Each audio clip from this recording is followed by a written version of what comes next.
S'en fait sur les chats. Êtes-vous vraiment sûr de connaître la créature qui vous réveille chaque matin près de sa gamelle? Elle vit à vos côtés, elle dort sur votre lit, elle regarde par la fenêtre et se frotte contre vos jambes.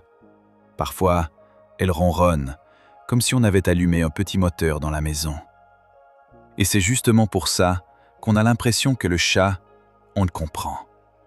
Mais il suffit d'y regarder de plus près pour que cet animal familier se transforme en énigme. Il marche si silencieusement qu'on dirait qu'il n'y a pas de sol sous ses pattes. Il entend ce que vous n'entendez pas. Il perçoit le moindre mouvement dans la pénombre.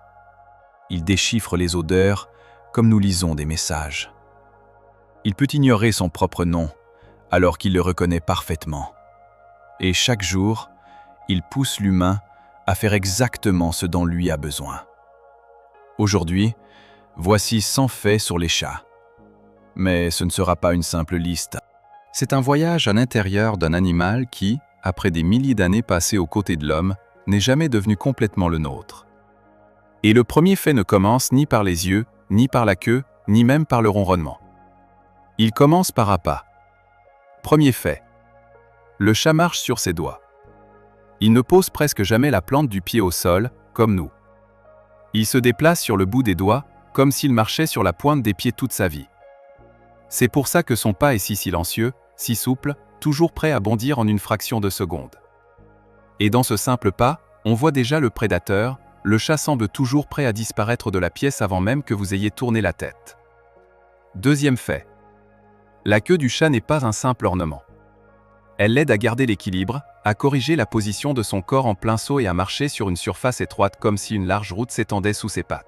Vous l'avez sûrement remarqué sur le dossier du canapé ou un rebord de fenêtre étroit, le corps oscille, la queue répond et l'équilibre revient.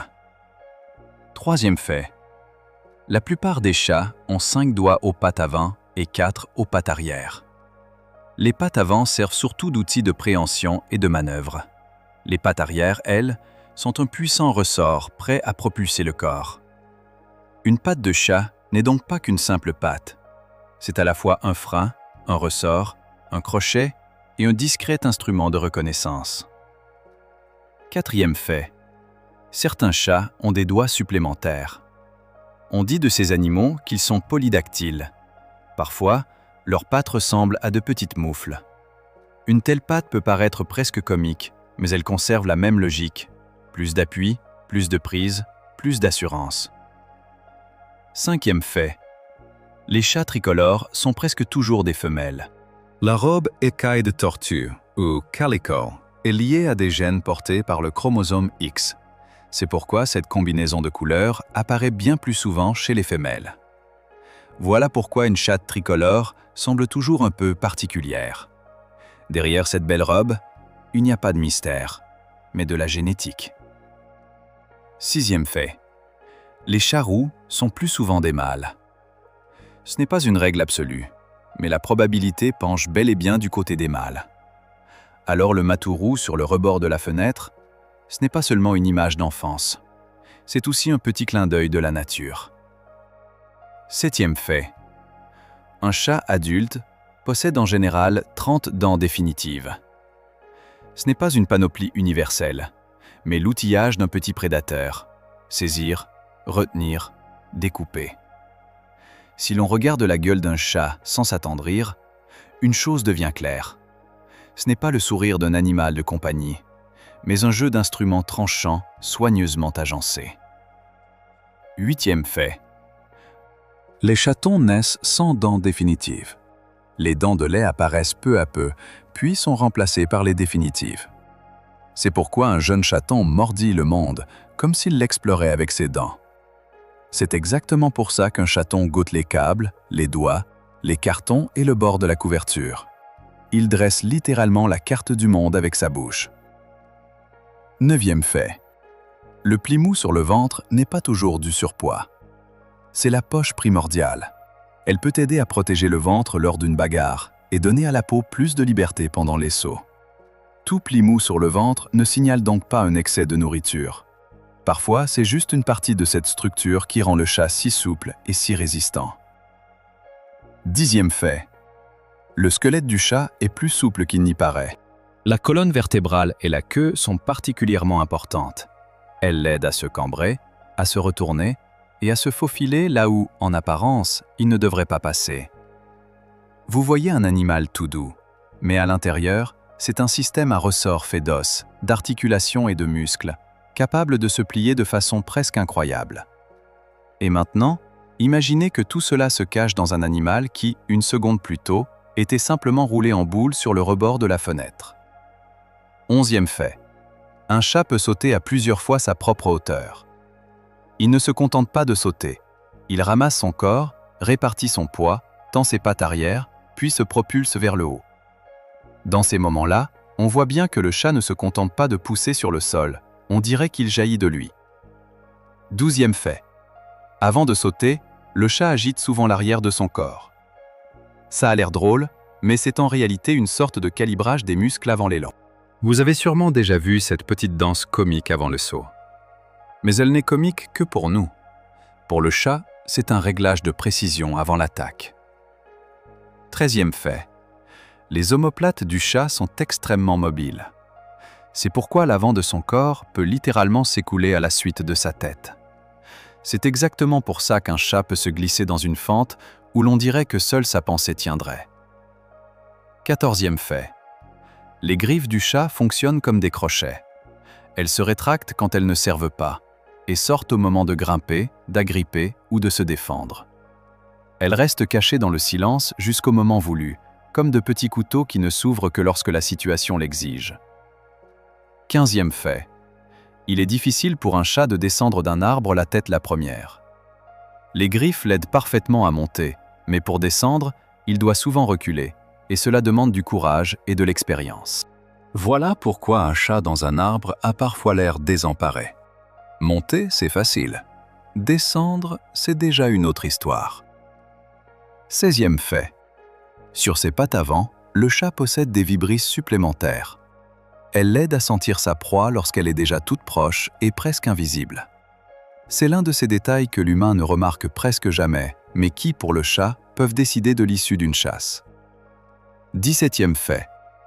Les moustaches du chat sont un véritable système sensoriel. Les vibrisses captent les contacts, les mouvements de l'air et la proximité des objets. Quand un chat avance dans le noir le long des meubles, il ne fait pas que regarder devant lui. On dirait qu'il palpe l'air autour de lui. 18e fait. Les moustaches au-dessus des yeux protègent les yeux. Si, dans l'obscurité, quelque chose effleure ses poils, le chat a le temps de cligner avant que l'objet n'atteigne son œil. C'est pourquoi un chat peut brusquement fermer les yeux avant même que vous ayez compris qu'il y avait là le bord d'une branche, d'un carton ou de votre main. 19e fait. Même sous le menton, le chat possède des poils sensibles. Il l'aide à se repérer lorsqu'un objet se trouve trop près de sa gueule. Cela explique pourquoi une proie située juste devant sa gueule ne disparaît toujours pas de la carte du monde du chat. 20e fait. Le chat voit la pénombre autrement que l'humain. Là où nous allumons déjà la lumière, lui distingue encore les contours et les mouvements. Et si, la nuit, vous trébuchez sur une chaise pendant que le chat la contourne tranquillement dans le noir, ce n'est pas de la magie. C'est un autre système de perception. 21e fait. Les yeux du chat ne brillent pas d'eux-mêmes. Derrière la rétine se trouve une couche réfléchissante. Elle renvoie la lumière en arrière et l'aide à voir dans l'obscurité. Chaque fois que ses yeux s'embrasent dans le noir, on dirait qu'on a allumé une seconde, dans la pièce, les petits phares d'un prédateur. 22e fait. Les chats distinguent moins bien certaines couleurs, en particulier le rouge. Mais pour un chasseur, ce n'est pas la couleur qui compte, c'est le mouvement. Le chat n'a pas besoin d'admirer la beauté d'un jouet. Il a besoin de repérer ce minuscule sursaut après lequel commence la chasse. 23e fait. Le mouvement, le chat le repère à merveille. Un petit sursaut, une ombre, le frémissement d'un lacet, et le programme de chasse est déjà enclenché. Et si, après ça, votre chat fixe de nouveau un coin vide, il n'est peut-être pas si bizarre. Vous êtes peut-être simplement dans une pièce avec une créature qui a des réglages de la réalité totalement différents. C'est pourquoi, même un ruban posé par terre peut soudain se transformer pour lui en cible vivante. 24e fait. À très courte distance, le chat ne voit pas parfaitement.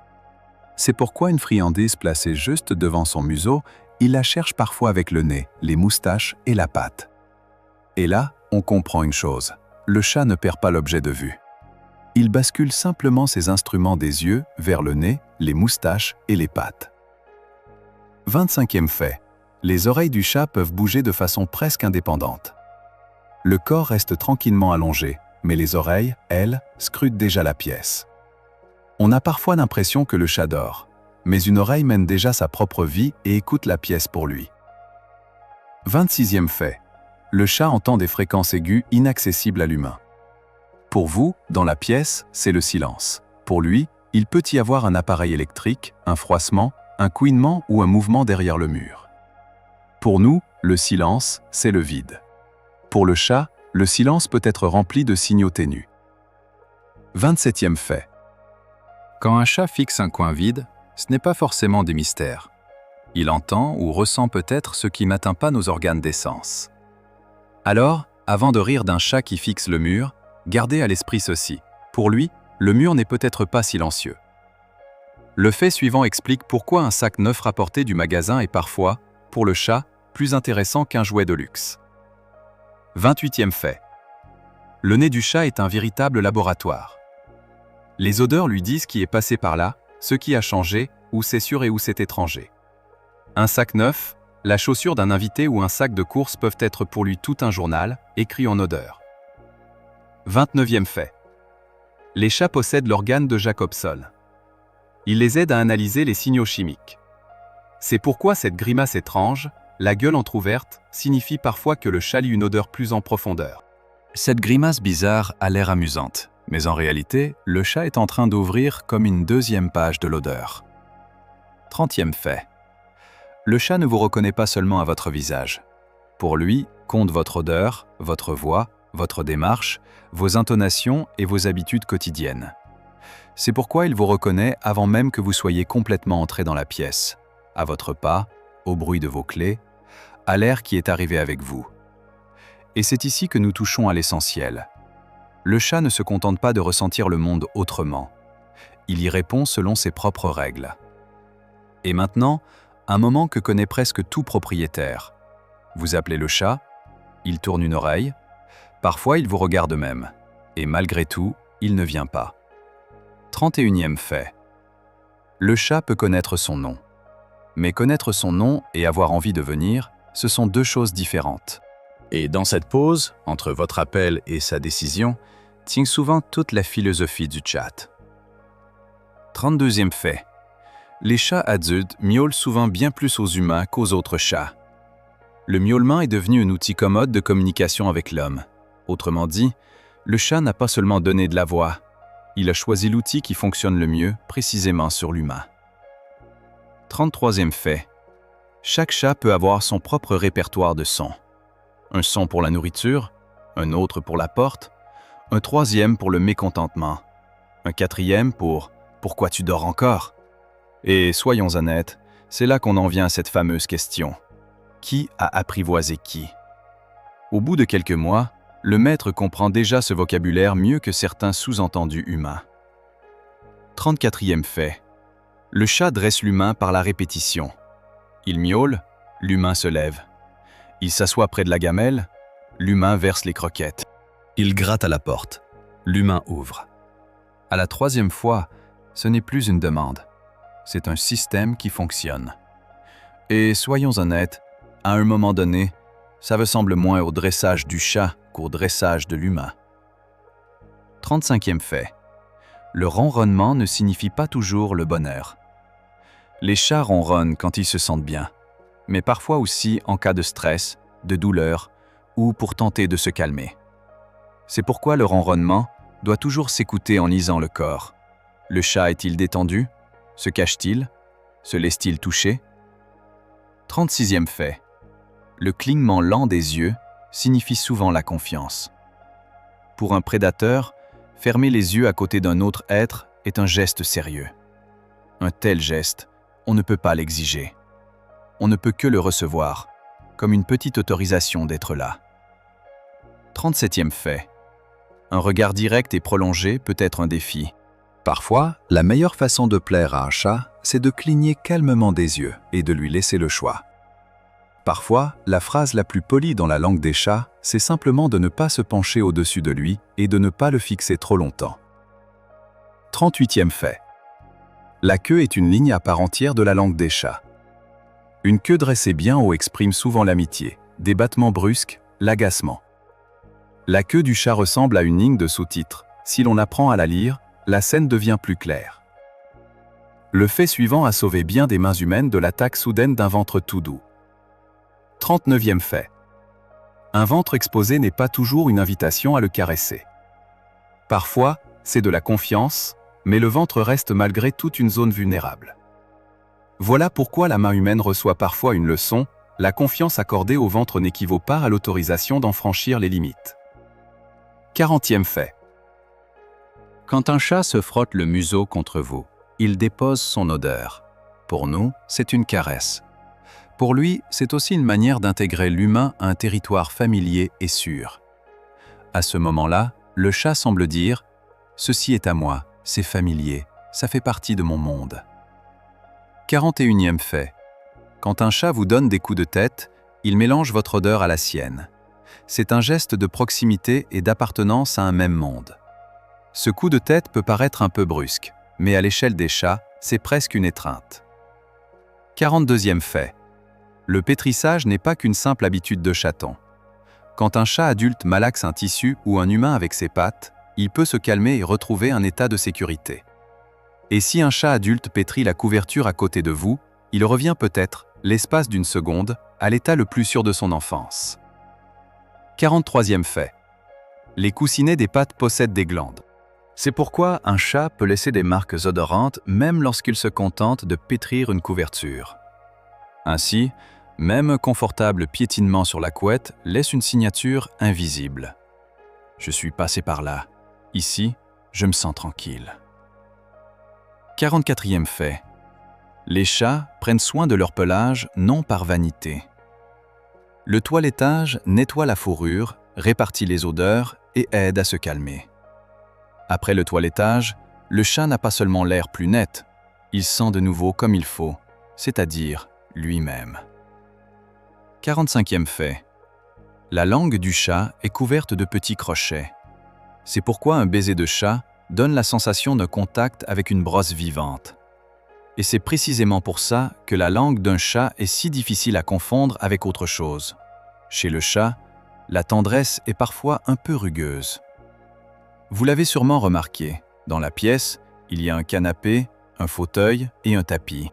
Mais le chat, lui, choisit malgré tout l'armoire, le réfrigérateur ou l'étagère du haut. 46e fait. Les chats aiment la hauteur, et ce n'est pas un caprice. D'en haut, on voit mieux le territoire. Il est plus simple de surveiller les menaces et plus facile de se sentir en sécurité. Vu d'en haut, l'humain paraît moins immense, et l'appartement plus lisible. Pour le chat, la hauteur rime souvent avec tranquillité. 47e fait.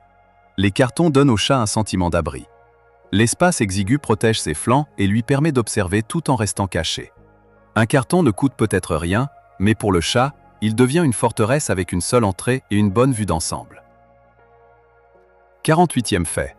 Un chat peut boire au robinet en ignorant sa gamelle.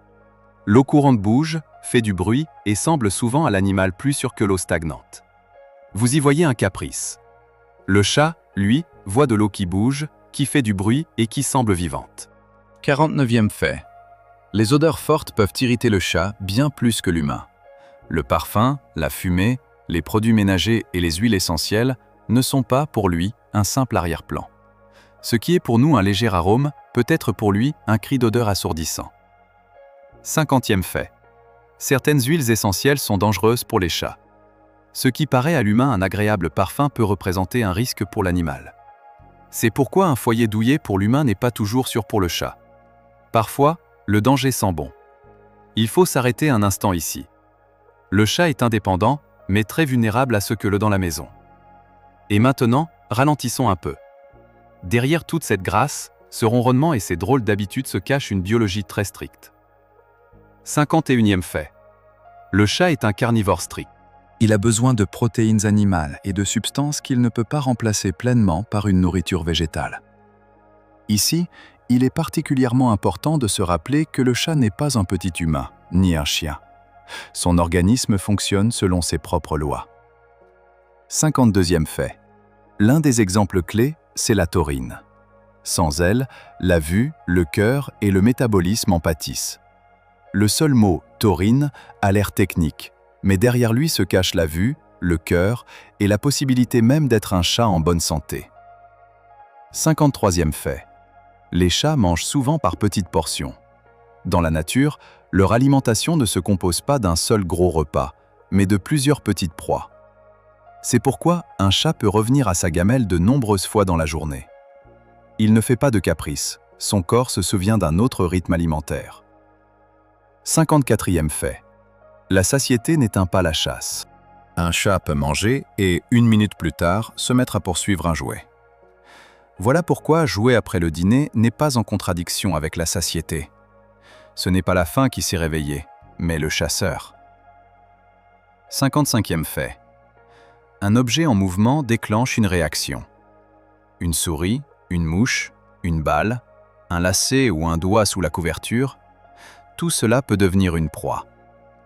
La scène suivante s'est presque sûrement déjà produite chez vous.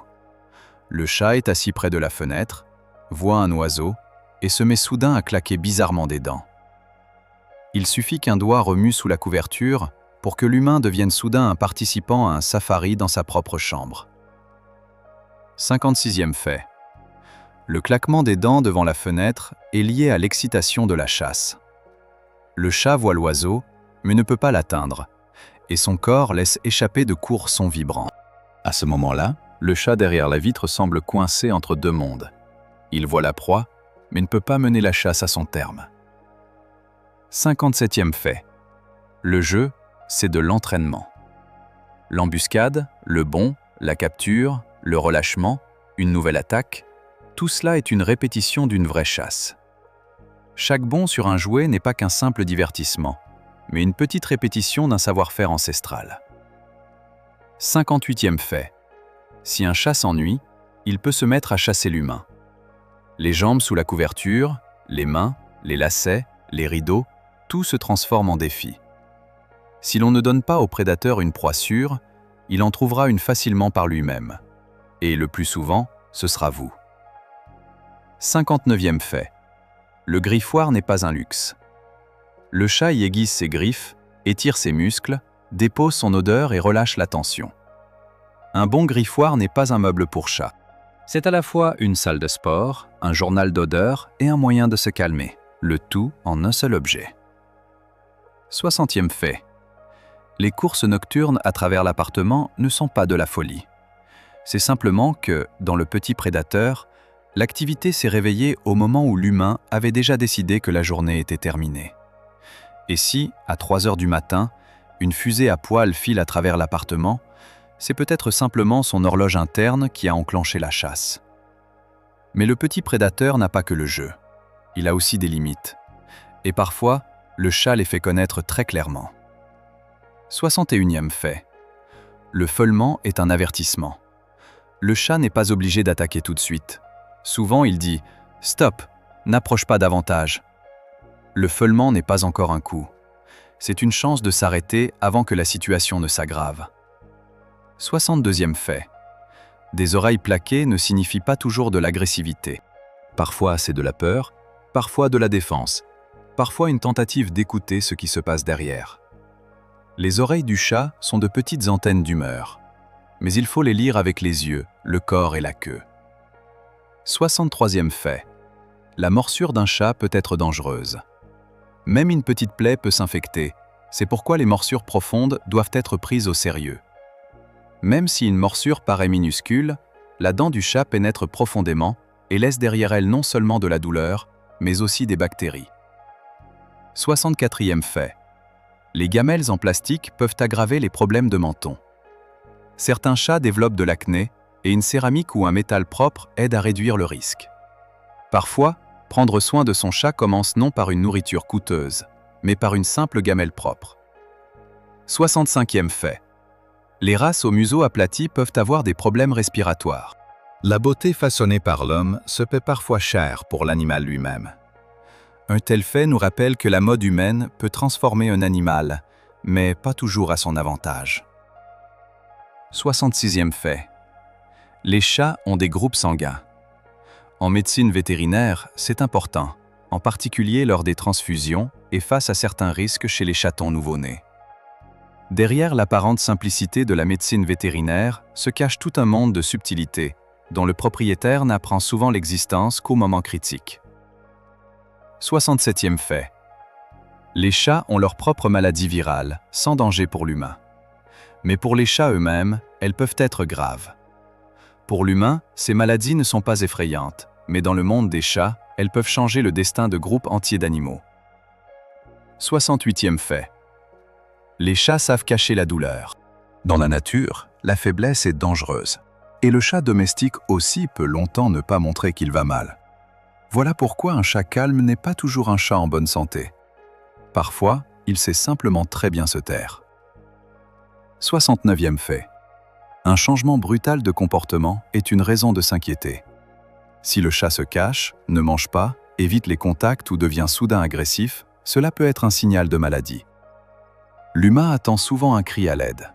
Or le chat, lui, lance plus souvent son signal par le silence, le retrait et le refus de ses habitudes. 70e fait. Les chats éternuent à cause de la poussière, de la fumée et des odeurs fortes.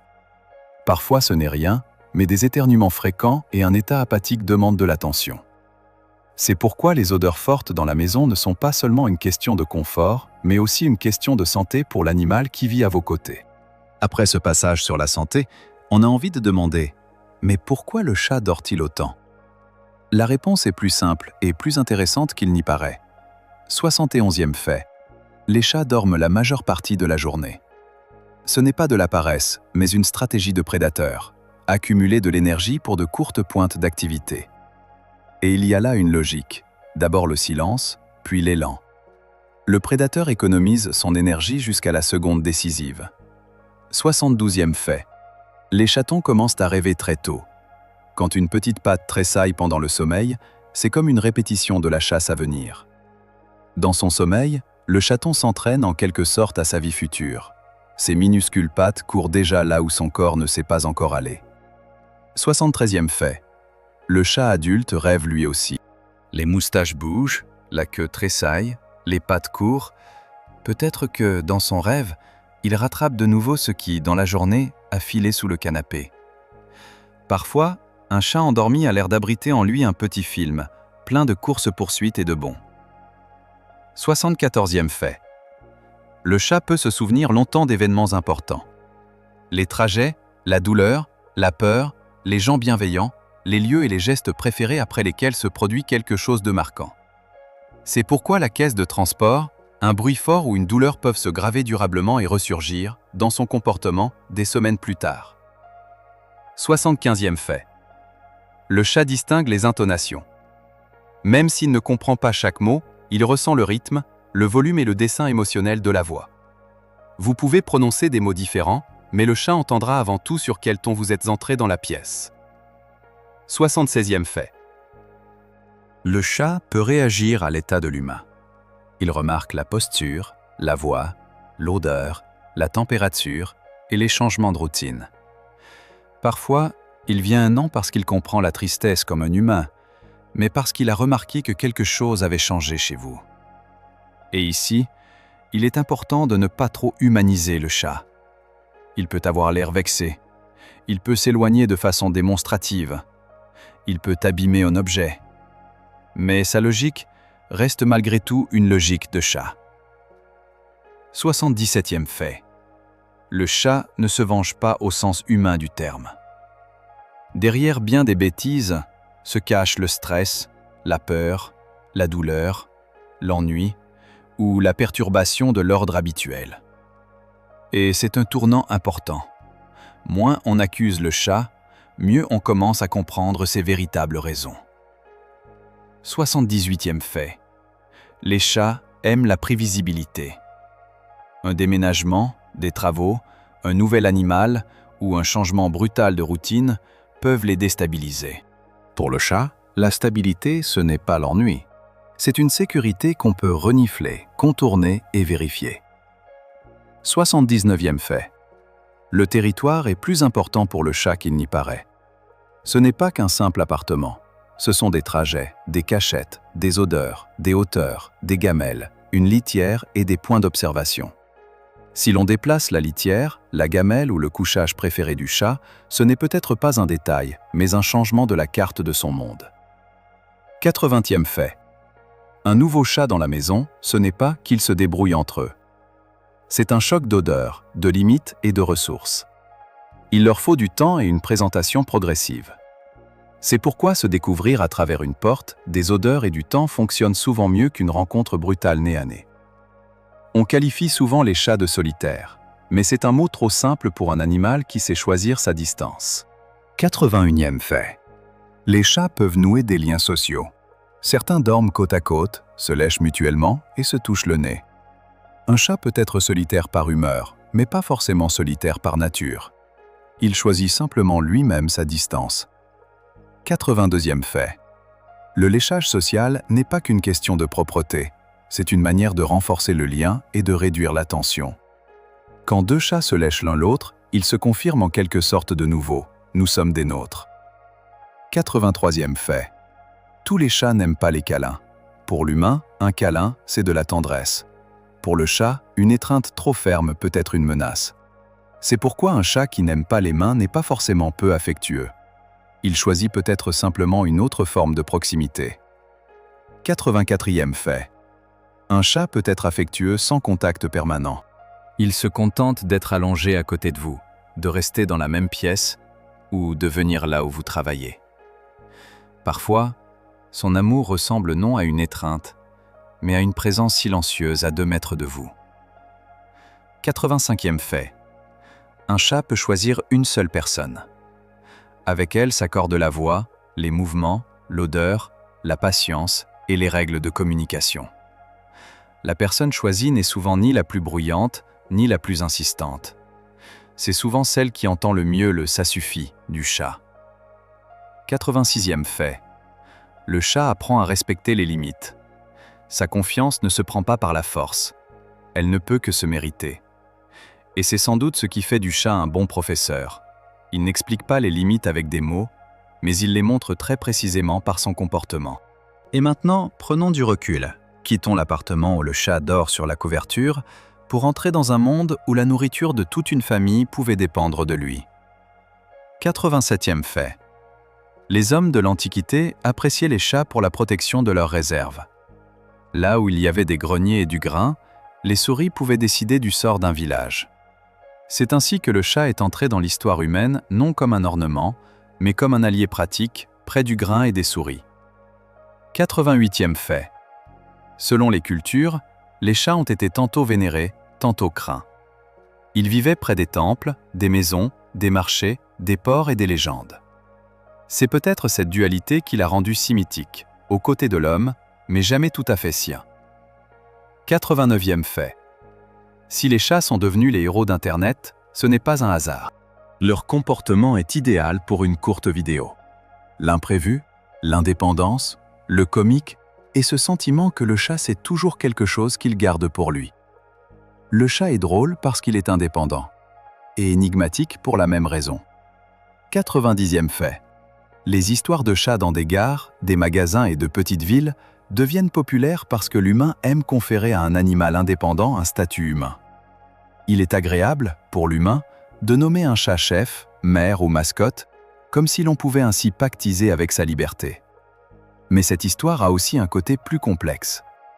Le chat peut être le chouchou de la famille et en même temps, un véritable prédateur pour le monde au-delà de la fenêtre. 91e fait. Les chats qui se promènent en liberté peuvent nuire à la faune sauvage. Surtout là où les oiseaux et les petits animaux locaux ne sont pas adaptés à un tel prédateur. L'amour qu'on porte à un chat n'annule pas la responsabilité. Parfois, le choix le plus bienveillant, c'est de protéger à la fois le chat et ceux qu'il chasse. 92e fait. La sécurité du foyer prolonge la vie. Une protection contre les voitures, les chiens les maladies et les poisons peuvent être plus importantes qu'une liberté totale dans la rue. Pour le chat, la rue est pleine d'odeurs et d'aventures, mais aussi de voitures, d'infections, de chiens et d'imprévus auxquels l'évolution n'a pas préparé un animal domestique. 93e fait. Mais le foyer doit être intéressant. Le chat a besoin de hauteur, de cachette, de griffoirs, de jeux, de points d'observation et d'une litière tranquille. Tout cela rend sa vie plus épanouie. Si le chat a son monde vertical, ses cachettes et des règles claires, l'appartement cesse d'être une cage et devient un territoire. 94e fait. On ne peut pas éduquer un chat par la peur. La peur détruit la confiance et souvent aggrave le problème. Le chat ne retient pas seulement la punition, mais aussi la personne à côté de qui il a eu peur. La confiance, après ça, doit être reconstruite de zéro. 95e fait. Un chat peut avoir un effet thérapeutique sur l'humain.